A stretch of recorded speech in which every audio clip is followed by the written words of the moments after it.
أدنى نور الأمة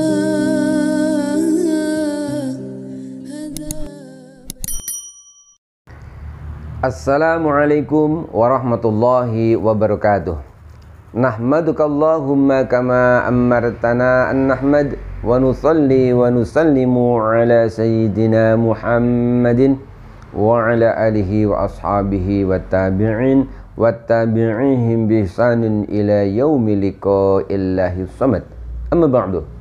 Sahabat salami yang dirahmati Allah Subhanahu wa taala. Alhamdulillahirabbil alamin, kita bersyukur pada Allah Subhanahu wa taala atas nikmat-nikmat yang telah Allah berikan kepada kita. Mudah-mudahan setiap nikmat yang Allah berikan kepada kita gunakan sebaik-baiknya untuk beribadah kepadanya. Salawat dan salam kita haturkan kepada junjungan kita Nabiullah Nabi Agung Muhammad sallallahu alaihi wasallam. Mudah-mudahan kita semuanya dengan rasa mahabbah kita, dengan rasa cinta kita, maka kita dimasukkan golongan umatnya yang akan diberi syafaatnya fi yaumil qiyamah nanti. Amin ya rabbal alamin. Sahabat salami yang dimuliakan Allah Subhanahu wa taala, alhamdulillahirabbil alamin, kita bisa melanjutkan kembali mengaji bersama, belajar membaca Al-Qur'an metode salami. Pada kesempatan kali ini pembahasan kita adalah tentang itmamul harokat atau cara mengucapkan harokat huruf hijaiyah dengan sempurna. Sekali lagi, itmamul harokah maknanya adalah kesempurnaan mengucapkan harokat huruf hijaiyah. Sebelumnya, mari bersama-sama kita belajar dari kutipan yang terdapat di dalam kitab Madhmumah Al-Mufid fi Ilmi Tajwid yang ditulis oleh Al-Alamah Al-Imam Ahmad bin Badruddin At-Tibi.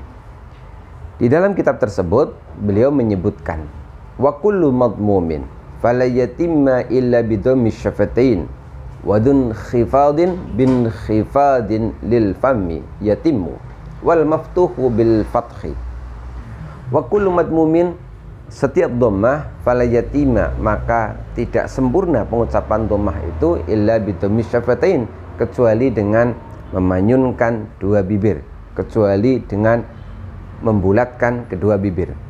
Wadun khifadin bin khifadin lil fami, sedangkan sempurnanya pengucapan kasroh adalah dengan bin khifadi lil fami, dengan menurunkan rahang bawah.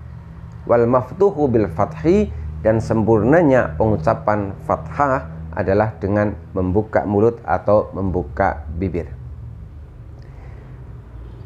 Sekali lagi bahwa dari kutipan ini sebagaimana disebutkan oleh Al-Alamah tadi, bahwa itmamul harokah, sempurnanya mengucapkan harokat adalah bahwa ketika kita mengucapkan dhammah, bibir kita harus membulat, harus mencucu dalam bahasa Jawanya, atau istilah lainnya manyun. Kemudian dalam keadaan kasroh, maka rahang bawah kita diturunkan, kemudian lidah bagian tengahnya diangkat. Kemudian ketika fathah, maka kita ucapkan dengan cara membuka mulut kita. Perhatikan baik-baik contoh-contoh berikut ini. Tati tubat, tati tubat, tutan tanitat, naminal mut nimati tan tanita. Rasakan betul ketika kita mengucapkan untuk sempurnanya harokat. Sekali lagi, bibir kita harus bergerak. Harokat artinya bergerak. Ketika dhammah, maka bulatkan bibir. Ketika kasroh, turunkan rahang bawah dan angkat tengah lidahnya. Ketika fathah, bukalah mulutnya. Perhatikan sekali lagi. Tati tubat, tati tubat, tutan tanitat, naminal mut nimati tan tanita. Di antara kurang sempurnanya ketika kita mengucapkan harokat adalah bibir kita, mulut kita kurang bergerak, kurang terbuka. Perhatikan contoh berikut ini. Ini yang tidak benar. Tatitubat, tatitubat, tutan tanitat naminal mut nimati tan tanita. Sepintas sepertinya sama, sepertinya suaranya juga sama, tetapi contoh yang terakhir itu sangat tidak sempurna. Kenapa? Karena bunyinya, misalkan domah, bunyinya memang u, tetapi bibirnya tidak manyun, tidak membulat. Kasrohnya memang bunyinya i, tetapi bibirnya biasa saja, rahang bawah tidak turun. Fathahnya memang bunyinya a, tapi mulutnya kurang terbuka. Jadi ketika kita mengucapkan harokat agar benar-benar sempurna, sekali lagi saat domah maka bulatkan bibir, saat kasroh turunkan rahang bawah dan angkat tengah lidahnya, saat fathah bukalah mulutnya. Kemudian yang berikutnya, khusus untuk huruf berharokat fathah, khusus huruf yang dibaca tebal. Huruf yang dibaca tebal adalah huruf-huruf yang memiliki sifat isti'la. Huruf-huruf ini ketika harokat fathah bunyinya o. Huruf yang dibaca tebal karena memiliki sifat isti'la ini diucapkan dengan cara mengangkat pangkal lidah. Sekali lagi, dengan cara mengangkat pangkal lidah.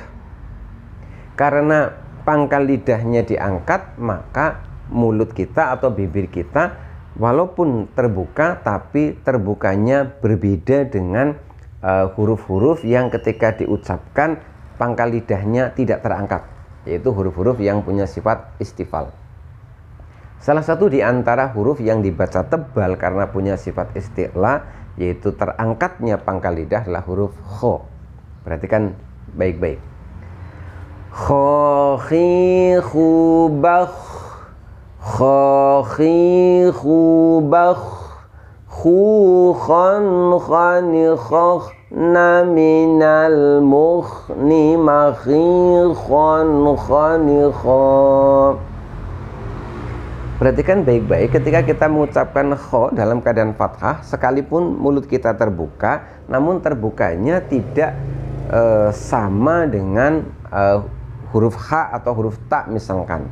Apa sebab? Karena huruf kho ini ketika diucapkan dia punya sifat isti'la, yaitu terangkatnya pangkal lidah. Karena lidah bagian belakang kita terangkat, maka mulut kita, bibir kita terbukanya agak sedikit menyempit, tidak selebar untuk huruf-huruf yang memiliki sifat istifal seperti huruf ta dan lain sebagainya. Sahabat salami yang dimuliakan Allah Subhanahu wa taala, demikianlah tentang kesempurnaan mengucapkan harokat huruf-huruf hijaiyah. Selanjutnya, bagaimanakah dengan huruf nun dan huruf tasdid? Nah, sebentar. Sahabat salami yang dimuliakan Allah Subhanahu wa taala, demikianlah tentang kesempurnaan cara mengucapkan harokat huruf-huruf hijaiyah. Sebagai pengingat untuk kita, perlu kita ketahui bersama bahwa sesungguhnya harokat fathah itu adalah kependekan dari alif. Artinya ketika kita mengucapkan huruf fathah, kenapa kita membuka mulut kita? Karena itu disamakan dengan ketika kita mengucapkan huruf alif, namun hanya awalannya saja. Begitupun juga dengan dhammah. Dhammah ini sebenarnya adalah kependekan dari wawu. Karenanya kita ketika mengucapkan dhammah dengan membulatkan kedua bibir, karena ketika kita mengucapkan wawu awalannya adalah dengan memanyunkan bibir, wa. Kemudian untuk kasroh, kenapa ketika kita mengucapkan kasroh itu rahang bawah kita turunkan, kemudian tengah lidah kita angkat? Karena ketika kasroh ini sebenarnya adalah mengucapkannya adalah kependekan dari huruf ya. Jadi mengucapkan kasroh itu sama dengan awalan ketika kita mengucapkan huruf ya. Dimana ketika kita mengucapkan huruf ya itu rahang bawah kita turun, kemudian tengah lidahnya kita angkat. Sahabat salami yang dimuliakan Allah Subhanahu wa taala, yang terakhir kali ini tentang sukun dan tasdid. Sukun dan tasdid ini tidak termasuk harokat. Sukun secara bahasa artinya adalah tenang, diam, tenang. Ketika kita mengucapkan huruf hijaiyah berharokat sukun, maka bibir kita pun tidak boleh bergerak. Artinya bibir kita harus kembali normal, tidak terbuka, kemudian tidak mencucu, juga rahang bawah tidak turun. Perhatikan contoh berikut ini, perhatikan pada huruf nun sukunnya. Nani nuban, nani nuban, nunan naninan naminal munni maninan nanina. Perhatikan ketika nun berharokat sukun. Ban, ban, bibir kita tidak terbuka, tidak mencucu, rahang bawah juga tidak turun. Sekali lagi, sukun, tenang, bibir kita kembalikan dalam keadaan normal seperti semula. Kemudian yang harus diperhatikan, yang kita harus hati-hati adalah ketika terdapat huruf sukun berada setelah fathah. Jangan sampai bunyi sukunnya bibir kita kebawa kepada harokat fathah. Perhatikan contoh berikut ini contoh yang tidak pas. Hahi hubah, hahi hubah. Perhatikan kali ini contoh yang benar. Hahi hubah, hahi hubah, huhan hanihah naminal muhni mahihan hanihah. Jadi sekali lagi, hati-hati apabila huruf sukunnya berada setelah huruf berharokat fathah. Jangan sampai mulut kita ikut bergerak ke bawah ke harokat fathah, yaitu bibir kita, mulut kita terbuka. Kemudian yang berikutnya yang juga harus hati-hati adalah ketika terdapat huruf sukun berada setelah huruf berharokat dhammah. Apa yang harus kita hati-hati? Jangan sampai sukun yang harusnya tadi bibir kita kembali normal ke semula ikut bergerak ke arah dhammah. Perhatikan contoh berikut ini yang tidak pas. Mami mubam, mami mubam, mumam mani mam naminal mumni mami mam mani ma. Perhatikan contoh berikut ini yang tidak pas. Perhatikan pada mim sukun yang berada setelah mim dhammah. Perhatikan baik-baik. Mami mubam, mami mubam, mumam mani mam naminal mumni mami mam mani ma. Perhatikan pada minal mumni, minal mumni. Di situ ketika kita membunyikan mim sukun terbawa bergerak ke dhammah. Yang betul bagaimana manyunkan untuk mim dhammahnya, kemudian normalkan kembali bibirnya untuk mim sukunnya. Seperti ini, minal mumni, minal mumni. Perhatikan sekali lagi, ini contoh yang benar.